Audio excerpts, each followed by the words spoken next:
Bienvenidos, estimados hermanos, que la paz de nuestro Señor Jesucristo esté con ustedes en esta oportunidad. Tu hermano en Cristo, Marvin Corado, te da una cordial bienvenida. Hoy queremos reflexionar un tema muy bonito que le hemos puesto por nombre la Cuaresma y el significado o el símbolo de la ceniza. Sucede que hoy quiero hablar un poquito sobre este tema por el hecho de que pues, nuestros hermanos separados se dedican siempre a criticar, ¿verdad? A contradecir lo que la Iglesia Católica dice y hace.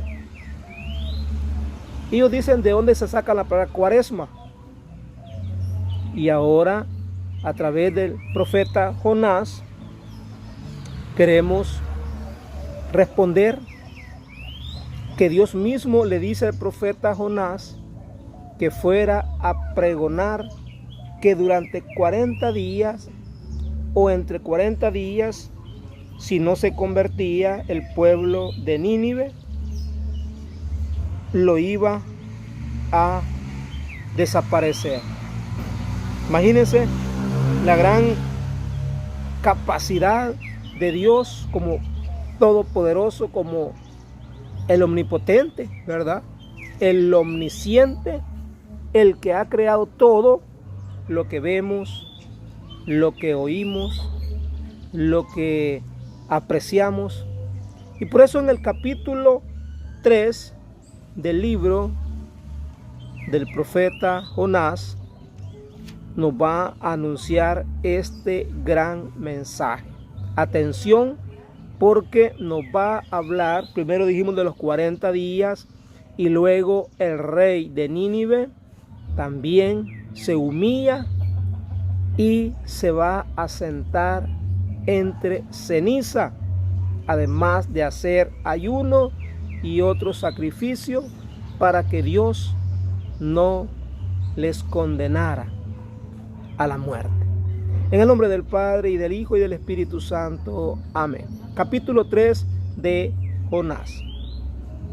Por segunda vez la palabra de Yahvé llegó a Jonás y le dijo: levántate, vete a Nínive, la gran ciudad, y anuncia lo que yo te diga.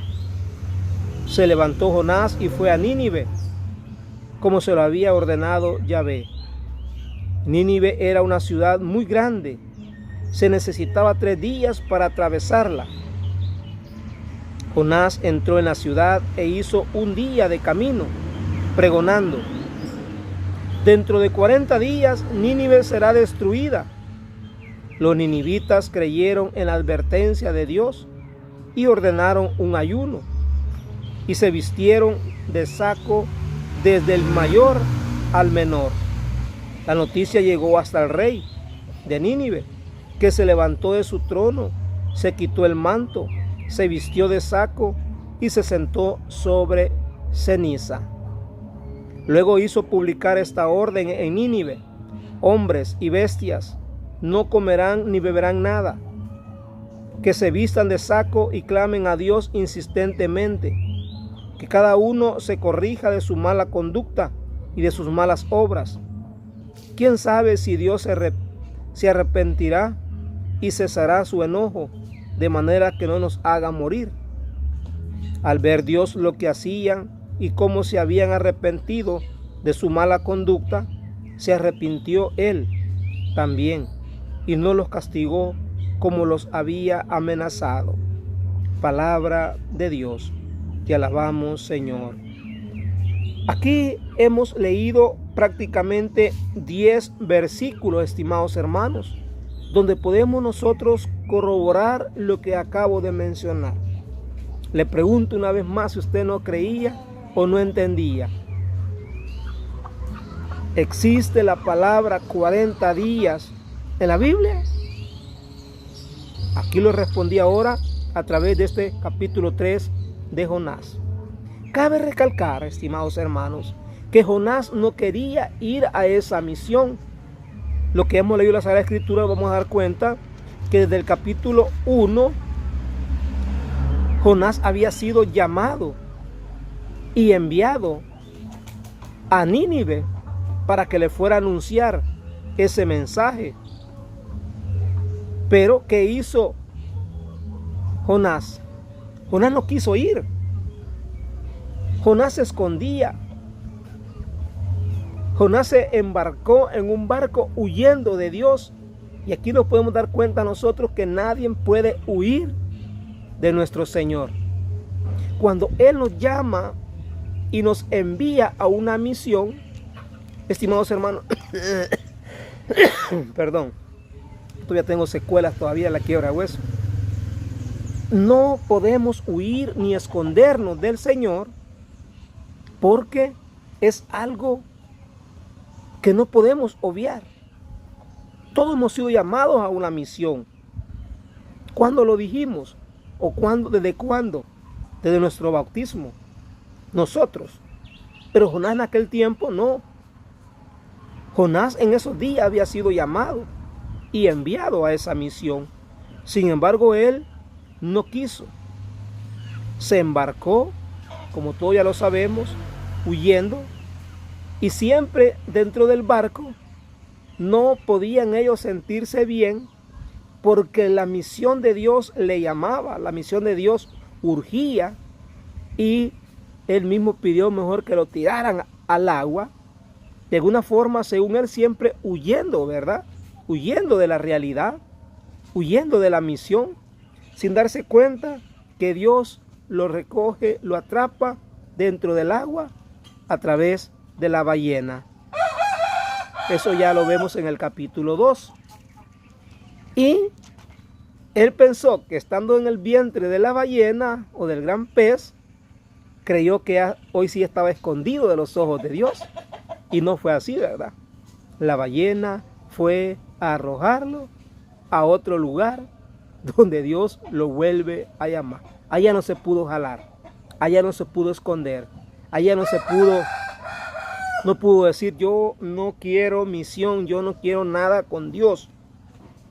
Y no sabe por qué al final dice que no quería nada, porque él conocía el amor de Dios y sabía que Dios nunca iba a condenar a ese pueblo o a ese país, la gran capital llamada Nínive, la capital de Asiria.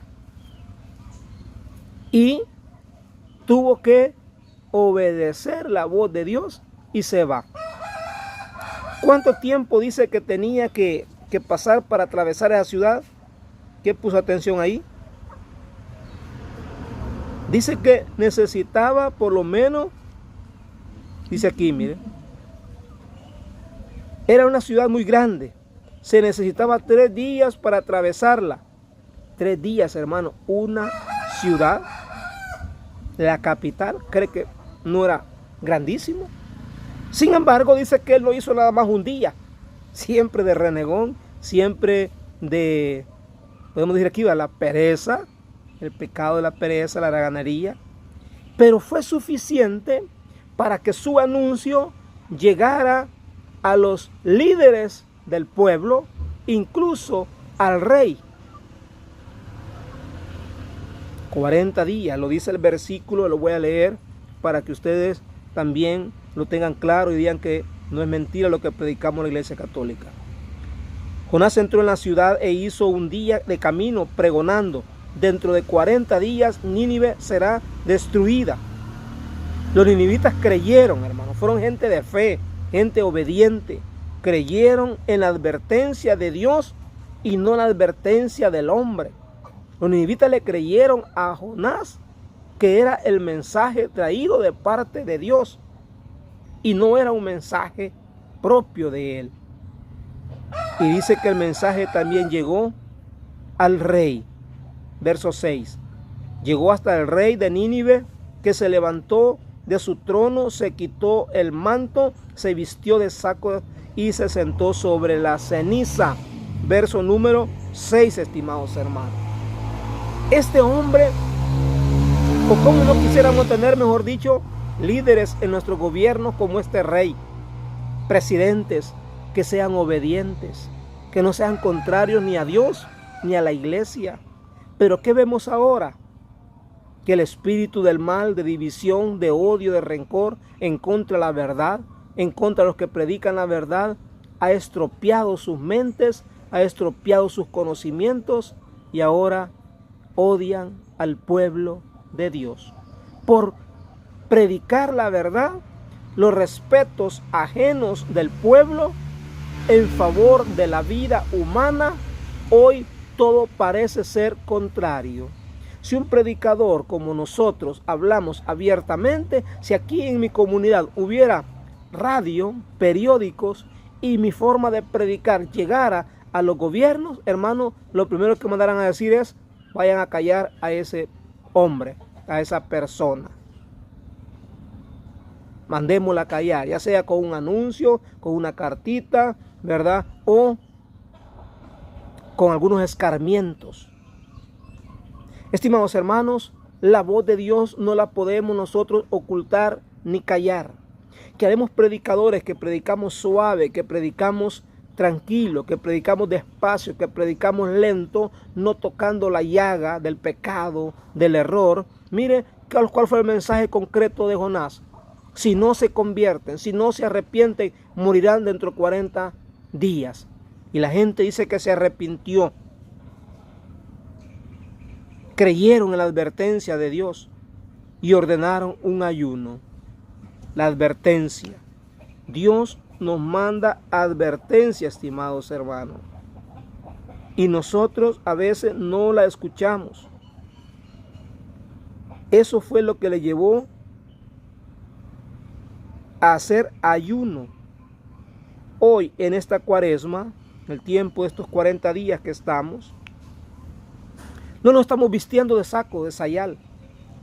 Es decir, un vestuario áspero, un vestuario que ayude para que la carne sienta el rigor de la penitencia, del arrepentimiento, del perdón, para que la carne no sienta el deseo sexual, la carne no sienta el deseo de ir a hacer el mal, ¿verdad?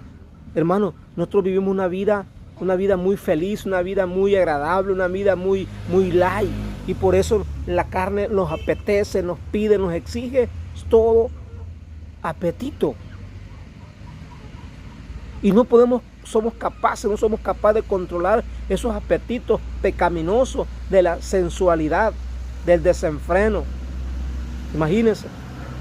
Pero la enseñanza que nos da ahora este gran rey, dice que se levantó de su trono, signo de humildad, se quitó su manto de reinado, posiblemente hasta la corona a lo mejor se quitó un momento para que no le cayera, y se vistió de saco y se sentó sobre la ceniza. Eso es, estimados hermanos, en una palabra, arrepentimiento. Eso es una palabra, conversión. Eso es obedecer la voz, la autoridad de Dios y yo menguar, bajar, humildad, sencillez, humillación ante el trono de Dios, el trono celestial. ¿Qué más podemos decir de eso? Y no solamente lo hace él particularmente, da una orden que todos los hombres, que incluso las bestias del campo, ¿ve?, no coman ni beban nada. Eso es que el cuerpo sintiera el rigor de la penitencia, el rigor que podemos ser capaces de vencer el hambre, no digamos tentaciones que nos llevan a separarnos de Dios. Y también nos dice: clamen a Dios insistentemente, que cada uno se corrija su mala conducta y de sus malas obras. Que cada uno. Y a lo mejor así, de esta manera, Dios les escuche. Es lo que quiere decir al final. Si nos corregimos de la mala conducta, si nos corregimos de las malas obras, es allí, hermano, donde agradaremos a Dios, y a lo mejor lo que Dios ha pensado hacer en nuestra familia, hacer en nuestra vida, hacer en nuestro cuerpo, Dios nos perdone, Dios se olvide de lo que ya había, o de cumplir la amenaza que había realizado, la advertencia, y ya no nos mande, hermano, a ese dolor, a ese ardor, a ese suplicio de la muerte eterna. Y Dios, que es tan rico en misericordia, al ver cómo se habían arrepentido de su mala conducta, se arrepintió también Él y no los castigó. Estimados hermanos católicos que me ven y los no católicos, respetemos esta Cuaresma. Tratemos de hacer pequeños actos de sacrificio en la medida que el cuerpo lo soporte, lo aguante, o la edad, o por las enfermedades. Pero tratemos, si no aguantamos, hacer sacrificios de ayuno, de aguantar hambre, hermano, de no comer suficiente comida. Hagamos sacrificios de no caer en pecados que nos han absorbido siempre, que los tienen atados siempre. De esa manera estaremos dándole un poco de rigor a nuestro cuerpo, a nuestro carácter, a nuestro temperamento, nuestro comportamiento, y Dios nos puede perdonar y salvar de nuestra mala conducta. Hermano, la ceniza, que el miércoles de ceniza, valga la redundancia, usted dejó que la colocara su sacerdote, su párroco, en su frente. Que no se nos olvide que es una señal de arrepentimiento y de conversión. Polvo eres y al polvo retornarás o volverás, nos dicen los sacerdotes. O conviértete y vuélvete al Señor. Estimados hermanos, que esa frase no se nos olvide a nosotros durante todos estos 40 días que nuestro Señor, a través de la Santa Iglesia, nos proporciona para que regresemos, retornemos, nos reconciliemos o nos convirtamos a Él. Bendiciones para todos.